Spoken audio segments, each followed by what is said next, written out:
అందరికీ నమస్కారం. ఈరోజు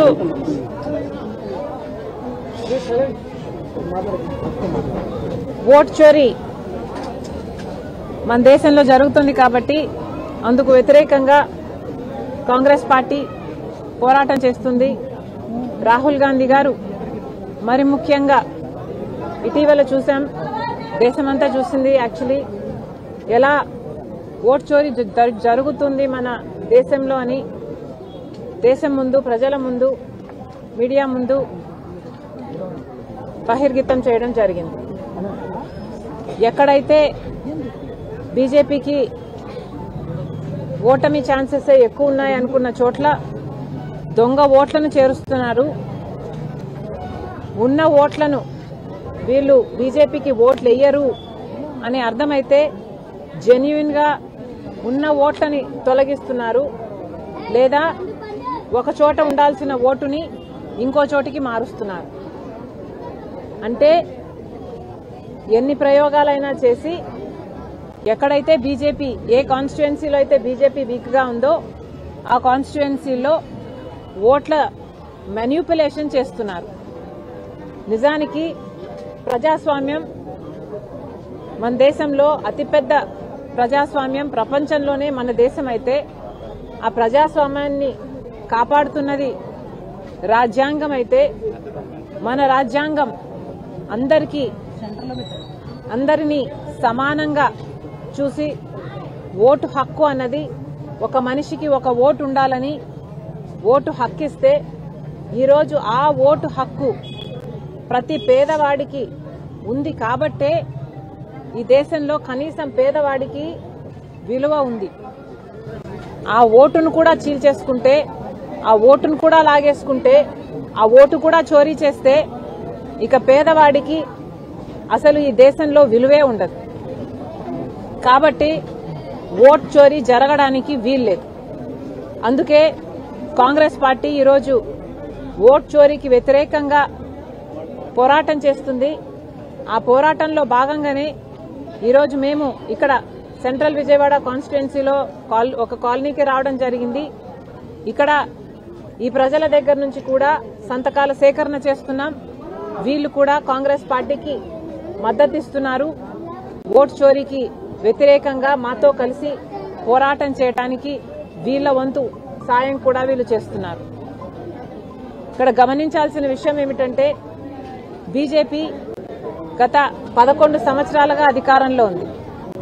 కానీ ఈ 11 సంవత్సరాలుగా ఎంత దుర్మార్గంగా పరిపాలన చేశారంటే ఈరోజు మన దేశంలో ఉన్న అన్ని వ్యవస్థలు బీజేపీ గుప్పెట్లోనే ఉన్నాయి. సిబిఐ అయినా, ఇన్కమ్ ట్యాక్స్ అయినా, ఈడీ అయినా, ఆర్బీఐ అయినా, స్టాక్ ఎక్స్చేంజ్ అయినా, ఇలా అన్నిటినీ తమ గుప్పెట్లో పెట్టుకుని ఆడిస్తుంది బీజేపీ. వాళ్లకు వ్యతిరేకంగా లేక వాళ్ళ రాజకీయ ప్రయోజనం కోసం ఈ వ్యవస్థలన్నింటినీ వాడుకుంటుంది బీజేపీ. అలాగే ఈరోజు ఎలక్షన్ కమిషన్ ఆఫ్ ఇండియాని కూడా తమ గుప్పిట్లోకి తెచ్చుకునే ప్రయత్నం చేసింది బీజేపీ.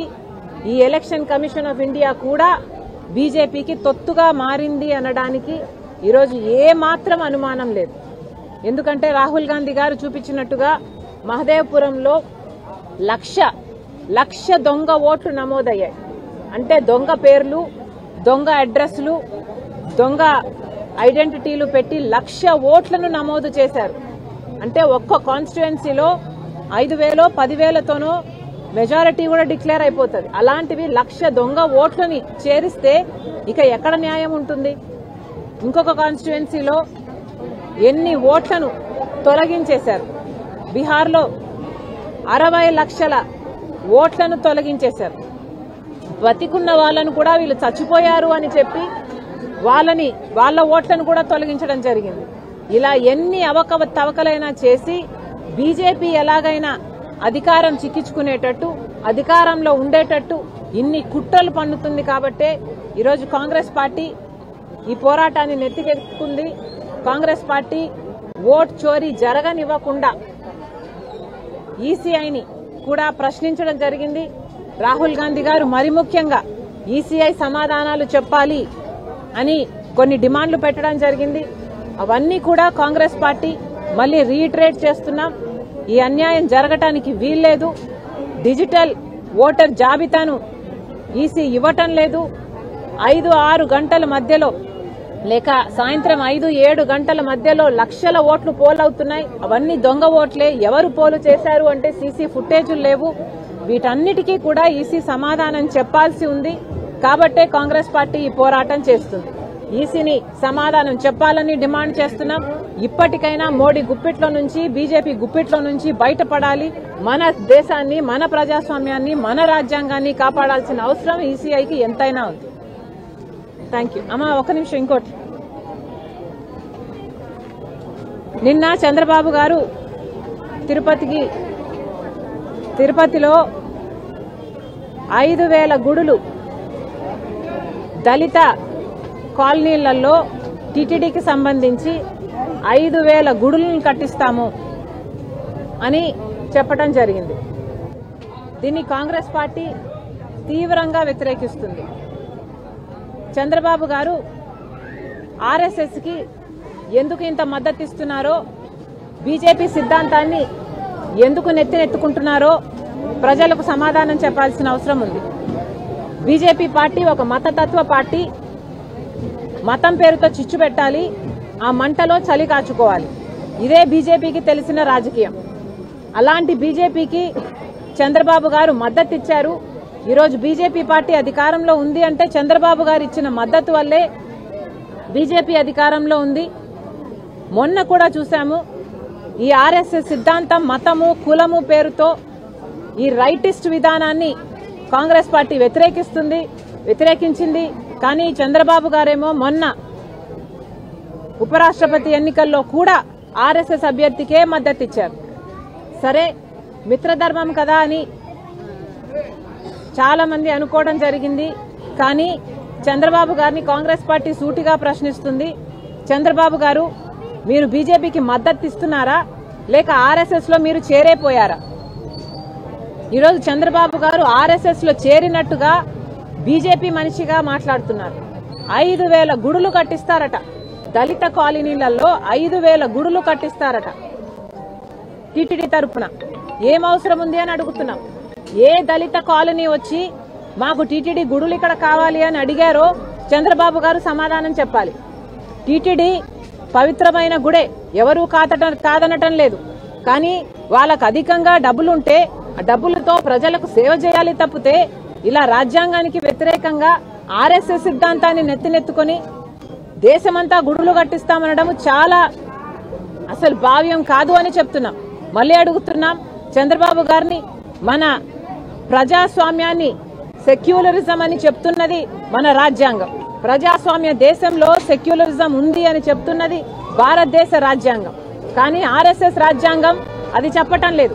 హిందువులు మాత్రమే మనుషులు, మిగతా వాళ్ళంతా పురుగులు అని చెప్తుంది ఆర్ఎస్ఎస్. మరి చంద్రబాబు గారు ఆర్ఎస్ఎస్ లో ఎందుకు చేరారో, బీజేపీ మాటలు ఎందుకు మాట్లాడుతున్నారో సమాధానం చెప్పాలి. చంద్రబాబు గారు మళ్ళీ అడుగుతున్నాం, మీరు గుడులు కడతామంటున్నారే దళిత కాలనీలలో, ఈ గుడులలో పూజారులు ఎవరు? బ్రాహ్మణులు ఉంటారా, దళితులు ఉంటారా? చంద్రబాబు గారు రాసివ్వగలరా పూజారులంతా దళితులే ఉంటారు అని? ఎస్సీ ఎస్టీ కాలనీలలో అసలు టీటీడీ గుడులు కావాలి అని చంద్రబాబు గారికి ఎవరు చెప్పారు? ఎందుకు నెత్తినెత్తుకుంటున్నారు? ఇది 5,000 గుడులు దళిత కాలనీలో టీటీడీ కట్టించడాన్ని కాంగ్రెస్ పార్టీ తీవ్రంగా వ్యతిరేకిస్తుంది. ఇది మన సెక్యులరిజం విధానానికి చాలా వ్యతిరేకం. చంద్రబాబు గారికి దళితుల మీద ఏమాత్రం శ్రద్ధ ఉన్నా మొన్న హైకోర్టు ఇచ్చిన తీర్పు ప్రకారం ఎస్సీ లేదా వాళ్ళ కాలనీ దళిత హాస్టళ్లలో 200 మంది ఆడపిల్లలకి ఒకటే బాత్రూమ్ ఉందంట. అలా ఉన్నాయి ఆ వెల్ఫేర్ హాస్టల్స్. ఆ బిడ్డల గురించి, ఆ దళితుల గురించి మీకు ఏమాత్రం అక్కరున్నా వాళ్ళ వెల్ఫేర్ గురించి ఆలోచన చేయండి. ఆ హాస్టళ్లు బాగు చేయండి. వాళ్ళ కాలనీలలో డ్రైనేజ్ సిస్టమ్స్ లేవు, వాళ్ళ కాలనీలలో రోడ్లు లేవు, సరిగ్గా నీళ్లు రావు, కరెంట్ ఉండదు దళిత కాలనీలలో. ఇవేవి పట్టించుకోరు. కానీ దళితుల కాలనీలలో మీరు 5,000 గుడులు కడతారా? ఇది ఎక్కడి న్యాయం అండి? కాంగ్రెస్ పార్టీ దీన్ని తీవ్రంగా వ్యతిరేకిస్తుంది. చంద్రబాబు గారు ఈ ఆలోచనని వెనక్కి తీసుకోవాలని డిమాండ్ చేస్తుంది కాంగ్రెస్ పార్టీ.